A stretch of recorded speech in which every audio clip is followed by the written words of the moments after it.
गरिरहेका छन्। यो रहरले जहाँले उत्तेजनाले चाहिँ यसमा पनि हाम्रो तर्क छ र यसको पछाडि हाम्रो पनि के छ भने एउटा लाइन छ। त्यो लाइन के भने हाम्रो भनाइ के हो भने अहिले जुन प्रकारको कठपुतली सरकार छ यो सरकारको विकल्पमा हामी दलहरू जानुपर्छ, दलहरू सुध्रिनुपर्छ र हामी जानुपर्छ। त्यो प्रकारको विकल्प भनेको के हो भनेपछि अहिले देशमा हिजो विगतदेखि अहिलेसम्म बारम्बार शक्ति राष्ट्रहरूले के गरिरहेको छन्, गिद्धे नजर लगाइरहेका छन् र त्यसको छायाभित्र नेपालको अर्थतन्त्र, समाज, नीति, कानून र दलहरू चाहिँ छायाभित्र छ। हामीले चाहेको कुरा के हो भने यो अवस्थालाई प्रायोजित गरेर एक प्रकारको स्वाधीन संयुक्त सरकारको निर्माण गरौँ।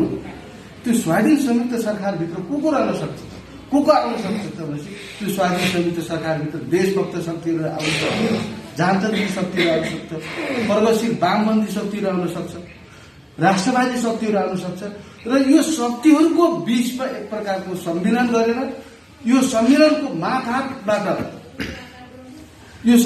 मातहातबाट एक प्रकारको स्वाधीन संयुक्त सरकारको निर्माण गरेर हामी जान सक्छौँ। आज देशव्यापी रूपमा यो पौष 7 गते सबै जिल्लाका, देशका सबै जिल्लाका पत्रकार सम्मेलन गरेका छौँ। 8 गते हामीले 8 गतेदेखि देशका सबै ठाउँमा हामीले भित्ते लेखनका कामहरू सुरु गर्नेछौँ। पौष 11 गते काठमाडौँमा माओ दिवसको दिन काठमाडौँमा हामी बृहत जनसभा गर्दैछौँ।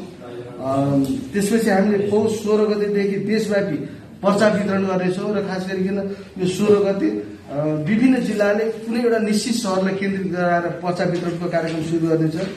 पुष 20 गतेदेखि स्थानीय स्तर यो परिस्थिति अनुसार देशव्यापी अन्तर्क्रिया कार्यक्रम हुन्छ, स्थानीय तहमा अन्तर्क्रिया कार्यक्रमहरू सञ्चालन गरिन्छ। पुष 25 गते देशव्यापी पूर्ण सभाहरू गरिनेछ। पौष 26 र 30 का बीचमा जबसम्म मोर्चाका तर्फबाट निर्वाचन बहिष्कारको पक्षमा वक्तव्य जारी गरिनेछ। यो पहिलो चरणको कार्यक्रममा। दोस्रो चरण कार्यक्रममा हामीले माघ 2 गतेबाट 50 जनभेटघाट कार्यक्रम र घर दैलो कार्यक्रमलाई तीव्र रूपमा अगाडि लानेछौँ। त्यसपछि हामीले माघ 6 गते सबै ब्युरोको प्रमुख सहरमा बहिष्कार र्याली, माघ 7 गतेदेखि 12 गतेसम्म नगर वा गाउँपालिकामा कोट सभाको आयोजनाहरू गरिनेछ। त्यसपछि माघ 15 गते जिल्ला सदरमुकाम वा उपयुक्त ठाउँमा प्रभावकारी मसाल जुलुस निकालिन्छ। माघ 20 देखि 27 गतेका बीचमा संसदीय निर्वाचन बहिष्कारको प्लेकार्ड सहितको सबै देशका विभिन्न सहरहरूमा हामीले मोटरसाइकल र्यालीहरू गर्नेछौँ र यसरी हामीले चाहिँ माघसम्मको कार्यक्रमहरू बनाएका छौँ र त्यसपछिका हाम्रा कार्यक्रमहरू तेस्रो चरणका कार्यक्रमहरू आवश्यकता अनुसार हामीले गर्नेछौँ। र जहाँसम्म यो बहिष्कारको आन्दोलन तपाईँको कस्तो प्रकारको हुन्छ भन्ने कुरा गर्नुभएको छ, हामीले यो दोस्रो चरणसम्मको माघसम्मको कार्यक्रमहरू बनाएका छौँ र त्यसपछिका कार्यक्रमहरू आवश्यकता अनुसार कस्तो प्रकारको परिस्थिति तयार हुन्छ त्यो परिस्थितिका आधारमा हामीले चाहिँ बहिष्कारका कार्यक्रमलाई अगाडि बढाउन चाहन्छौँ। र थप हामीले लास्टमा के भन्न चाहन्छौँ भने जहाँसम्म राज्यले तपाईँलाई धरपकड गर्न सक्छ, छोप्न सक्छ भन्ने कुराहरू चाहिँ तपाईँले राख्नुभएको छ। यो विषयलाई हामीले त्यति व्यवस्था गरेका छौँ किनभने यो अहिले यो प्रजातान्त्रिक व्यवस्था बनिएको छ। सबैले चित्त बुझेको र बोल्न पाउने, लेख्न पाउने राइटका कुराहरू छ। जहाँसम्म मलाई लाग्छ यो राज्यले चुनाव उपयोग गर्ने जतिको अधिकार दिएको छ भनेपछि यसलाई बहिष्कार गर्ने अधिकार पनि राज्यले दिएको छ। चित्त बुझेको कुरा लेख्न पाउने, चित्त बुझेको कुरा नबुझेको कुरा पनि लेख्न पाउने, जुन वाक स्वतन्त्रता र आफ्नो अधिकार प्रयोग गर्ने जुन प्रकारको चाहिँ राज्यले यो संविधानले जुन कुरा चाहिँ हामीले प्रदत्त गरेको छ त्यही अधिकारभित्र रहेर हामीले चाहिँ आफ्ना कुराहरू राख्न पाउँदा पनि राज्यले हामीलाई धरपकड गर्छ, छुनथेट गर्छ, हामीले रोक्ने प्रयत्न गर्छ भनेपछि हामीले त्यसको पनि मुकाबला गरेर जानेछौँ।